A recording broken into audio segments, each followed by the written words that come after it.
Hola, ¿qué tal? ¿Cómo estás? Soy Steven y el día de hoy vamos a hablar sobre qué pretensiones se pueden tramitar mediante el procedimiento administrativo según la normativa ecuatoriana. Hay que tomar en cuenta que para demandar dentro de un procedimiento administrativo hay que cubrir dos requisitos importantes. La primera es que la obligación se encuentre inmersa dentro de un título ejecutivo y la segunda es que esa obligación que se encuentra inmersa dentro de ese título ejecutivo cumpla cuatro requisitos esenciales y muy importantes. La primera es que la deuda sea clara, pura, determinada y actualmente exigible. Por lo visto, hay que tomar en cuenta que no basta que el título sea ejecutivo, sino que la obligación que se encuentre dentro de este lo sea también. Hay que tomar en cuenta que todos estos parámetros son en base de lo que establece tanto el artículo 347 como el artículo 348 del Código Orgánico General de Procesos. ¿Ya? Entonces hay que de plano diferenciar. ¿Por qué? Porque es un procedimiento ejecutivo el que tú vas a realizar, no es un procedimiento de conocimiento. En resumidas cuentas, un procedimiento de conocimiento es ir directamente ante el juez para que el juez te reconozca el derecho que tú estás tratando de reclamar, ¿sí? Como por ejemplo se lo hace dentro de un procedimiento eh, voluntario, dentro de un procedimiento ordinario, dentro de un procedimiento sumario, ¿sí?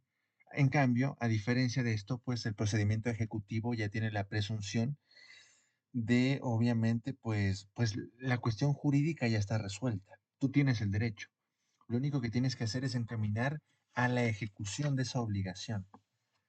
Y ahora hay que partir desde el plano de qué es un título ejecutivo. Bueno, hay que tomar en cuenta que según el artículo 347 y 348 del Código Orgánico General de Procesos, se establece todo este tipo de parámetros generales de consideración. Sin embargo, dentro del artículo 347 del COGEP, tenemos los 8 numerales que según esta normativa indica que son ejecutables en un procedimiento ejecutivo como títulos ejecutivos los siguientes.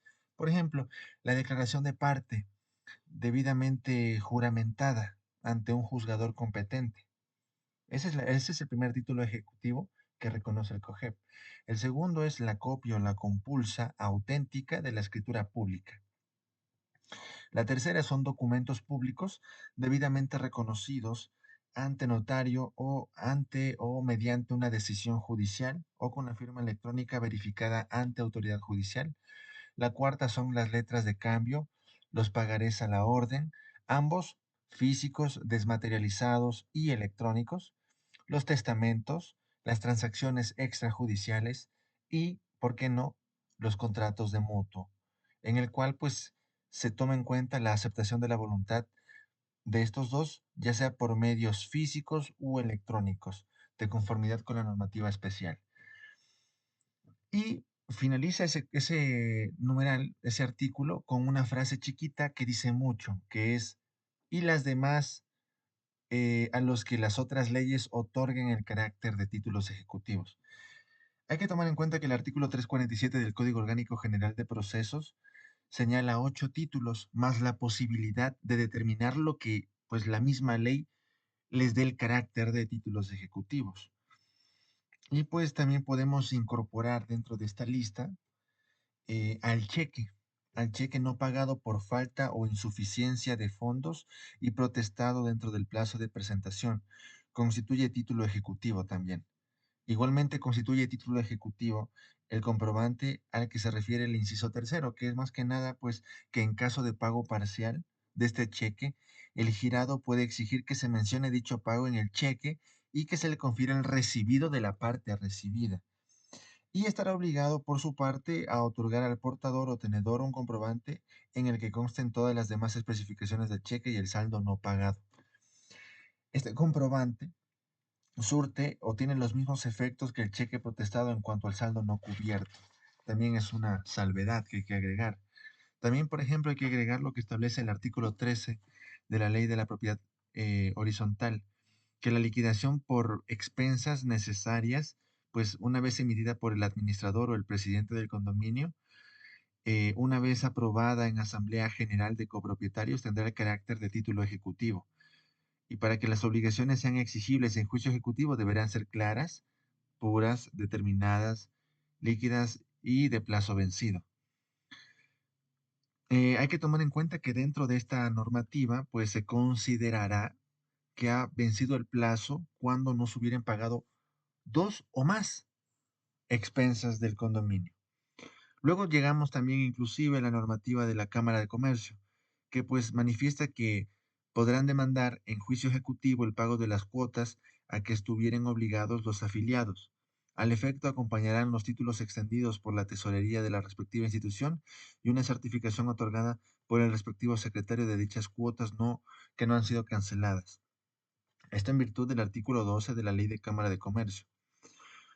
Eh, Adicional a eso, pues podemos manifestar lo que es lo que manifiesta el artículo 42 de la Ley de Concurso Preventivo, que establece que si uno o más acreedores no cumplieren el concordato, al cual se le reconoce carácter de título ejecutivo, la compañía deudora podrá demandarlos por esa vía en cumplimiento, con indemnización por daños y perjuicios.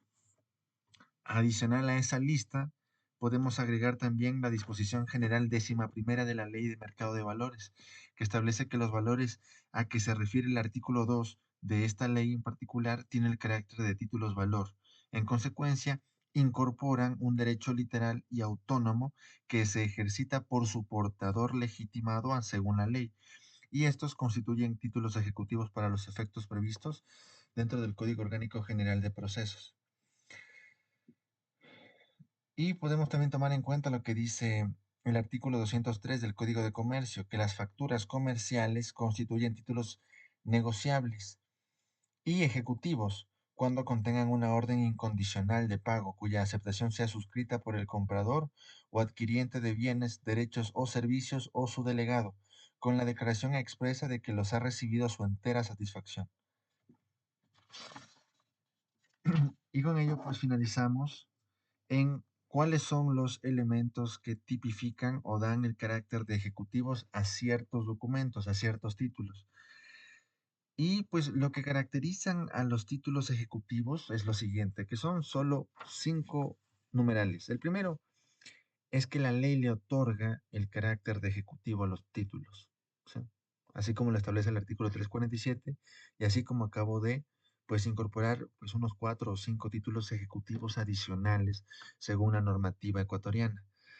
La segunda es que el título no debe contener una obligación de dar o hacer, según el artículo 347, para que pueda ser ejecutado mediante un procedimiento ejecutivo. La obligación es de dar o hacer. La tercera es que la ley determina las condiciones que deben reunir cada título para prestar mérito ejecutivo, ¿sí? No hay una salvedad ni una generalidad, siempre hay especificaciones. La cuarta es que el deudor es una persona determinada, identificada, que reconoce por escrito la obligación o se la establece de acuerdo a las condiciones previstas dentro de la ley.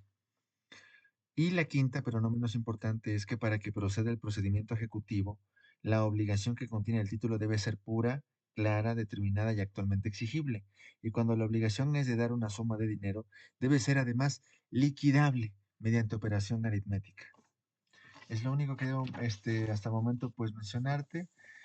En el siguiente capítulo vamos a hablar sobre pues ligeros antecedentes, requisitos y naturaleza referente a lo que es la letra de cambio. Tengo una muy buena noche. Hasta luego.